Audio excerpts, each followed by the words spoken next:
একটু খেয়াল করে শুনেন। স্বামীর দিকে পিঠ করে ঘুমানো কি সত্যিই নিষিদ্ধ? অনেকে এটা জানে না।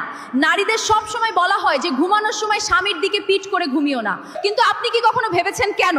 কোনো কুসংস্কার নয় বা শুধু কোনো প্রথা নয়, এর পেছনে মেডিকেল সায়েন্স এবং ইমোশনাল সত্য লুকিয়ে আছে।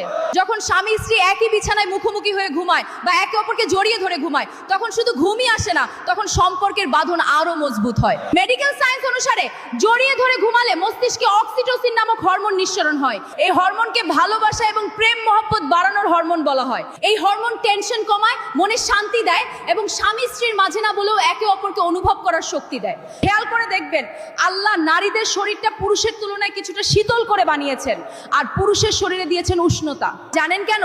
যেন শীতের রাতে বা কষ্টের মুহূর্তে স্বামী তার উষ্ণতা দিয়ে স্ত্রীকে আগলে রাখতে পারে।